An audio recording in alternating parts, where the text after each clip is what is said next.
Time for Martin Scorsese's turn on four films, one director.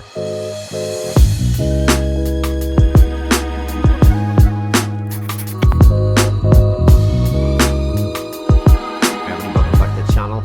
Another entry into the four films, one director series that Saoirse Ronan started, and it's pumping out with much more regularity than I'm making a good stab at doing. I'll link some down in the description below.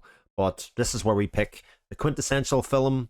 We pick the favourite film of ours from it, the underrated gem, and the one that we're saying is the flounder, the one that's not quite at the level for us that some of his other work is. And today's turn is Martin Scorsese's turn, and again, Martin Scorsese has a lot of films. I certainly haven't seen them all. But let's take a stab at doing the favourite first of all. Favourite, strange one, because I thought this would be an awful lot easier. You know, you kind of go through, you get idea in your head of, right, let's look at a director, let's make our way down, and suddenly it'll jump out at you, like a lot of these do. Scorsese's done a lot of very noteworthy films in his time, but the one that jumps out to me most from that is Goodfellas. And Goodfellas is obviously a mafia story that made the careers of an awful lot of people in it, that I'm not sure whether we would have had the success of The Sopranos if it wasn't for Goodfellas. So one of the greatest TV series maybe doesn't get to be made if it isn't for Goodfellas, because while Godfather is, you know, the more celebrated, I think, of the gangster movies, the mafia films, I think Sopranos is the one that's most akin. Sopranos and that kind of family there. It's amazing to hear the making of documentaries, the amount of people that run the production kind of going, I thought this was going to be an absolute car crash that was being made, and it was only when they were sitting in the cinema, all watching it together in the premiere, they went, oh my god, this is quite good. Favourite pick, much like Saoirse Ronan, and again, I don't think this is particularly close.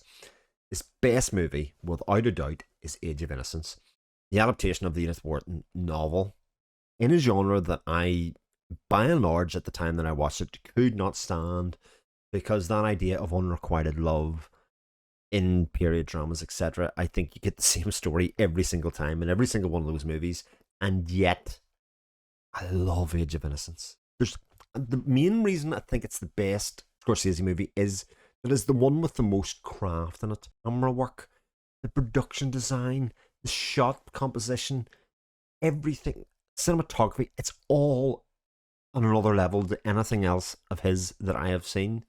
It's just sumptuous. It has, you know, fabulous performances in it right the way across. It has this nice bit of having characters that you root against, kind of root for at the same time. I can't believe that it was my favorite film, because I watched it kind of out of placating my wife because she loves a period drama, and I was like, well, this is a Scorsese period drama, let's stick it on. And holy Jesus, I might be totally turned around in period dramas, because I've watched everything through the lens of how fabulous that is. I've rattled on a bit about Age of Innocence, but I think it is terrific. The underrated film, I mean, there's no such thing as an underrated Scorsese film at all. And in fact, most of his underrated films, I would say, are sort of remakes of other things. So, like Casino being into another go at the mafia, that is underrated, but incredibly celebrated. I mean, Joe Pesci being in another movie was never going to be underrated. I could pick Cape Fear because I think it's a pretty good remake. But the one I'm going to go for is Shutter Island. Now, I know Shutter Island isn't talked about, and it's probably not that fabulous a movie, but it's a real popcorn flick, I think, for Scorsese, and not all of his films are popcorn flicks. I think it's very much a thriller with a mystery. You know, it ticks an awful lot of the boxes in ways that some of his other things didn't. Yeah, that's gonna be my pick. His flounder, well, I kind of have two picks for this. One of them would be the Rolling Thunder Review, which is the Bob Dylan documentary about that tour.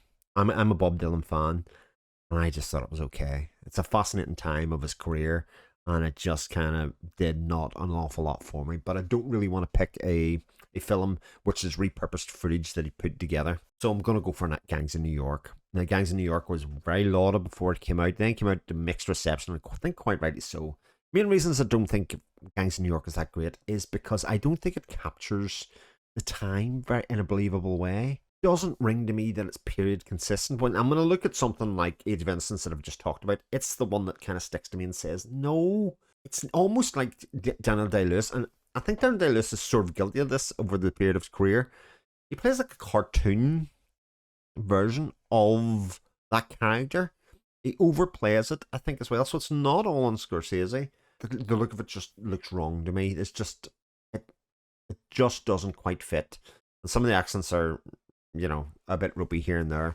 So that's my pick for the flounder of Martin Scorsese's. What are your picks? What did you come up with? The man has a lot of films to pick from, so you have no shortage to go from.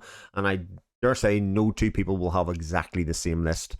Let me know down in the comments, or certainly pop over to Ronin's channel and you'll have a conversation there as well.